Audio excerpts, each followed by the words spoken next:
Pemirsa, Anda menyaksikan Breaking News Nusantara TV. Saat ini kita akan menyaksikan persiapan sidang kabinet penetapan Hari Raya Idul Fitri.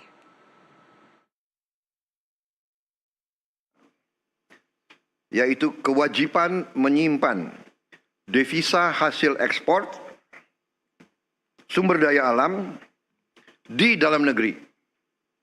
Bagi semua perusahaan yang menerima kredit dari bank pemerintah dan yang menggunakan aset milik negara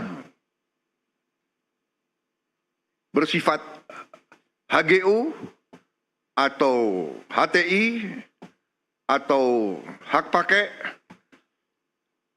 itu adalah aset negara. Dia manfaatkan aset negara, dia terima kredit, dia wajib hasil usahanya harus disetor di Republik Indonesia 100% dan minimal waktu 1 tahun. Ini saya diberi laporan kalau sudah berjalan ini akan menambah devisa kita 100 miliar dolar 1 tahun. Karena ini mulai berlaku 1 Maret, jadi mungkin tahun ini baru sekitar 80 miliar dolar yang akan masuk. Jadi saya ucapkan terima kasih semua pihak yang berhasil sampai Danantara Indonesia diluncurkan. Tadi Danantara cek kesehatan juga sudah berjalan dengan baik, devisa hasil ekspor juga berjalan. Kemudian kita juga sudah putuskan kemarin saya resmikan juga peluncuran bank emas pertama di Republik Indonesia. Kita memiliki cadangan emas ke-6 terbesar di dunia. Ke-6 terbesar di dunia. Tapi kita baru punya bank emas baru tahun ini. Berapa minggu lalu saya resmikan. Jadi juga terima kasih semua pihak yang akhirnya kita sekarang punya bullion bank, bank emas, sehingga rakyat bisa menyimpan emasnya di Indonesia dan tidak di negara lain. Ada negara lain tidak punya satu pun tambang emas, tapi dia punya bank emas, kan itu aneh itu. Kemudian saudara-saudara, kami sudah putuskan juga untuk membangun tahun ini, kita harap sudah segera akan mulai dibangun 200 sekolah rakyat berasrama untuk SD, SMP, SMA berasrama, dan ini sekolah berasrama ini diperuntukkan untuk kaum yang kurang mampu khususnya. Jadi kita dengan ini kita hendak memutus mata rantai kemiskinan. Anak orang kurang mampu, anak orang miskin tidak boleh miskin. Katakanlah bapaknya sekarang pekerjaannya sangat sederhana, dia umpamanya tukang pemulung, anak dan cucunya tukang pemulung tidak boleh jadi tukang pemulung. Dia harus kita berdayakan. Ini rencana kita, dan kita akan bangun tahun ini 200 sekolah berasrama tersebut. Satu sekolah akan terdiri, kita harapkan 1000 murid. Mungkin tahun-tahun pertama akan belum sampai 1000, tapi nanti saya berharap ya Menteri Sosial, Menteri Dikdasmen, mungkin berapa, dalam 6 bulan bisa mencapai 1000 murid masing-masing sekolah. Bisa. Hah? Tahun 4? Tahun depan? Tahun depan ya? Tanggal berapa? Coba dicatat. Loh, ini harus bertanggung jawab itu ya. Rakyat minta hasil yang cepat, saudara-saudara. Ya, ini sangat penting, dan yang akan segera kita resmikan 53.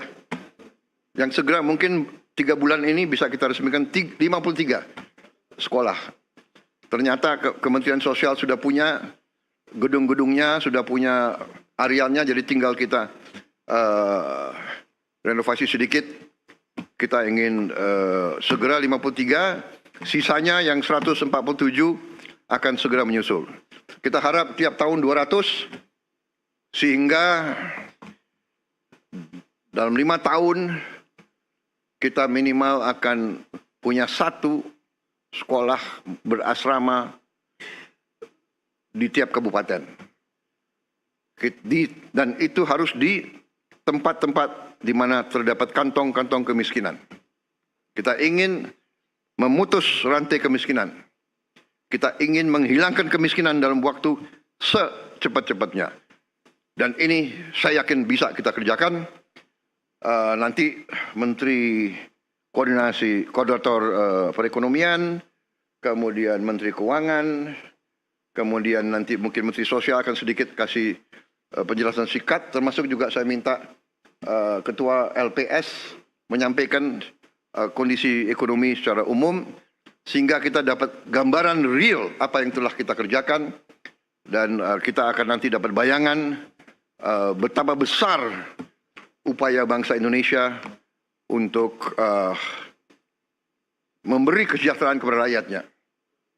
Dan berkali-kali saya katakan, ini bukan hanya prestasi kita, ini adalah kerja keras presiden-presiden sebelum kita, menteri-menteri kabinet sebelum kita. Tidak ada pembangunan bangsa yang bisa dikerjakan dalam 5-10 tahun. Pembangunan bangsa Indonesia ini adalah perjuangan lama. Mulai dari tahun 45 dan seterusnya, ada naik dan turun, ada krisis, ada hambatan, ada gangguan-gangguan negara asing berkali-kali, ya kan? Kita tidak mau nyalahkan siapapun, tapi kita sering diganggu. Kita harus sekarang belajar dari sejarah. Kita harus belajar. Dan sekarang kita semua unsur harus berjiwa besar. Kita atasi perbedaan dengan musyawarah. Kita terima kritik dengan besar hati, tapi kita jangan mau diadu domba. Kita harus bekerja dengan baik untuk rakyat kita. Saudara-saudara, kemudian salah satu juga keputusan besar kita adalah kita dalam waktu dekat akan membentuk 75.000 sampai 80.000 koperasi desa. Ada yang berbentuk berbasis pertanian, ada yang berbasis nelayan, dan ada yang berbasis lain. Tapi intinya adalah kita ingin ekonomi desa, ekonomi rakyat yang paling bawah bergerak dengan cepat, memobilisasi kekuatan yang kita punya untuk menggerakkan seluruh ekonomi, dan ini akan ada suatu dampak yang sangat besar, keyakinan kami. Saudara-saudara, juga kita juga berhasil bekerja sama dengan swasta, sehingga THR bagi pekerja swasta, BUMN dan BUMD bisa diberikan paling lambat 7 hari sebelum Hari Raya Idul Fitri. Tahun ini pemerintah juga menaruh perhatian khusus kepada para pengemudi dan kurir online yang untuk pertama kalinya akan menerima bonus Hari Raya. Ini karena kerjasama juga dengan pengusaha-pengusaha swasta. Saya mendengar mereka akan terima kurang lebih 1 juta tiap pekerja, demikian. Tapi saya menghimbau pengusaha swastanya, kalau bisa ya ditambahlah. Ini menghimbau, ya kan? Kalau menghimbau kan boleh, tidak ada paksaan kan? Tapi kalau presiden menghimbau ya, menghimbau. Ini wartawan ya terus garis bawahi itu. Karena pengusaha harus tahu, kalau masa yang bagus dia untung, ya dia juga harus memperhatikan para pekerjanya, ya kan? Justru para pekerja ini yang memberi keuntungan bagi dia. Juga THR dan gaji ke-13 bagi 9,4 juta aparatur negara. Ini sudah kita umumkan. Saudara-saudara, juga untuk membantu masyarakat, kita berhasil untuk menurunkan harga tiket pesawat dalam negeri mencapai 13% penurunan.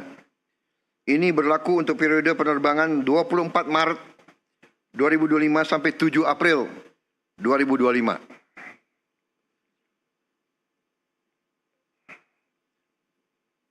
Nanti Presiden juga akan menghimbau, kalau bisa ditambah, tapi menghimbau.